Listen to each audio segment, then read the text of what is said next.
Hello, and thank you for listening. My name is Luke Mardigan, and you are listening to Be Insured, where we talk about business, leadership, and insurance. That way, on your worst day, when you need it the most, you will be insured.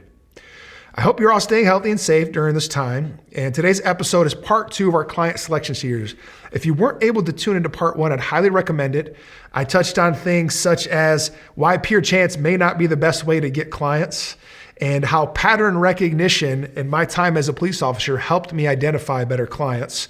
And of course, my favorite, how increasing chaos can increase money now. So let's dive into today's topic, which is starts with part 2 of the chaos.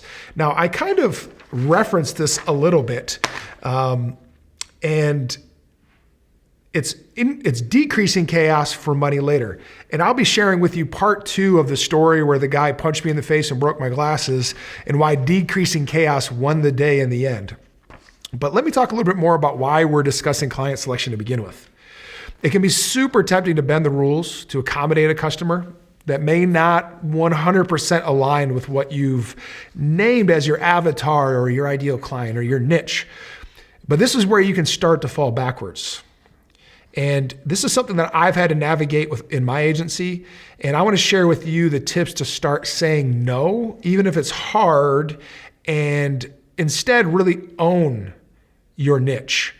If you've never heard it before, there's a very, very powerful saying called, "The riches are in the niches." So let's talk about it. And that's not the same as what they used to say when I was a cop, which is snitches get stitches. No. The riches are in the niches. So let's go back to chaos. Let's talk about that. I specifically remember a time when increasing chaos produced money now. I was at my brother's 40th birthday party, and he was a few drinks in, enjoying himself as he should have been. And we were standing around with a few of his friends from high school, and he turned to one of them who was a business owner, and he said, "Who are you with?" And he said, "What do you mean?" He said, "Who are you insured with?" And he's like, I don't know, this company. "Well, you need to be insured with my brother," and points to me. And the business owner shockingly says, "Sure, no problem. How can I get you my information?"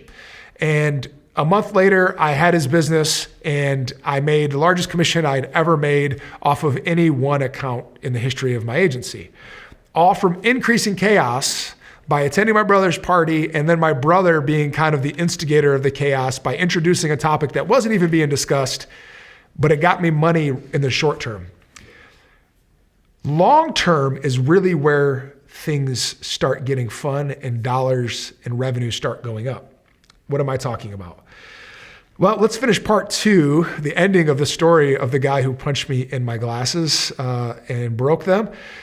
So this gentleman ended up having a warrant. I don't even remember what the warrant was for. And I asked him to get out of the car. Well, he tried to escape by running through me. I was standing in the doorway and he tried to run through me. I was probably about 220 pounds at the time. It wasn't really a successful idea to push through me. I pushed him back and pinned him against the car, but he got one good haymaker in and caught me in the face and broke my glasses. At that point, if you had watched the video, you'd say he's winning the fight, right? Because the goal was to get him to go to jail in handcuffs peacefully, and now he was successfully warding off the police officer trying to arrest him. But it didn't stop there. Because I understood how to control chaos, that's what they train cops to do. They actually tell you from the moment you step on the scene, you are in control. Well, we're never really in control, right? I mean, if we learned anything from the COVID-19 pandemic, it's that control is just an illusion. We hope for the best and control the things we can't control, but even those things we don't have much control over. Well, as a cop, you just have to control chaos. You can either increase it or you can decrease it. Well, because the bad guy had increased it to a point where he knocked my glasses off, it was my job to decrease it. And how did I do that? By creating distance between me and the bad guy. So I actually took a step or two back to create more reaction time, to decrease chaos, to evaluate the situation so I could make a strategic move. And that's why that won the day. Now, I ended up chasing the guy through the complex and sprayed him with mace, and he ended up finding an old lady to lay down next to and screamed out, "Don't hurt me, don't hurt me, don't hurt me," as I peacefully arrested him like I originally intended. Decreasing chaos won the day. If I had continued to fight with them, I don't know if it would have worked. So how does this apply to your business? Great question. Well, I can think of one particular agent who mentored me. Now, at one point in his career, he was one of the largest insurers of hotels in the United States. How did that happen? Well, he decreased chaos. Rather than go out and talking to every business on the planet, he talked to one specific one. And it was actually a business that his dad was already serving by installing signs, and it was hotels. So his dad was already building these signs that go on the outside of hotels. And so he decided, hey, you know what, Dad, how about I tag along with you? I just want to see if I can't meet the business owner. Sure, no problem. He decreased chaos by, instead of going out and prospecting 100 different hotels, he went and talked to the one that he already had a connection with. Interesting, right? Well, that one relationship, now he referred him to another, and to another, and to another. There's only one of two ways to go in business. It's either increase chaos, which produces money now, or decrease chaos, which produces money later. Decreasing chaos really means focusing on a specific niche. Now, as a business owner, you kind of think early on, we talked about this last episode, early on, you're just going after whatever's there. You're trying to increase chaos to improve the probability of you surviving. Once you get established and you have revenue coming in, you start to decrease chaos. So the more successful you are, the more you decrease chaos. You start to control your schedule. You only meet with clients from this time to this time on these days. You start hiring people to take on the things that may interrupt or create chaos in your schedule, right? So when it comes to selecting clients, which is the whole point of this episode, the more successful you become, the more you have to decrease chaos. You have to decrease the probability of having a client come in who could disrupt your business. Now, what's a good example of increasing and decreasing chaos? For the decreasing chaos side, when you talk about searching for clients, you want to bring clients in who already believe what you believe once you're established. Why? Because that decreases chaos. It decreases the number of variables that could be at play. If you're a film production company and you want to go out and find clients to shoot films for, right? You want to make a commercial for them. Would it be easier to sell? Would it be more chaotic or less chaotic to sell to somebody who already believes video is a powerful medium? Or would it be more chaotic to go talk to a business that thinks radio is the best way to go for advertising? Well, obviously, you might as well just start with the people who already believe what you believe. Now, how do you do that? Well, you decrease chaos and you get really, really focused. There's two ways that you can focus and decrease chaos. The first one is by developing a skill. What do I mean by that? I mean, you develop a skill that very few people have. There's a book called Deep Work by Cal Newport. And Cal talks about a programmer who took a year of his life off and he learned a very specific language, computer programming language. And he was, at the time, I think, one of 8 people in the world who knew that language. And so he developed a skill that decreased the amount of chaos. Now he was very good at one thing instead of being mediocre at a bunch of things. By removing all the distractions and just focusing on becoming great at programming, he decreased chaos and increased the probability that he was going to get the clients that he wanted. What are the clients he wanted? Ones who pay him 6 figures to come in for an 8-hour consultation on that particular type of code. Pretty cool, right? Developing a skill. Think of it like a physician.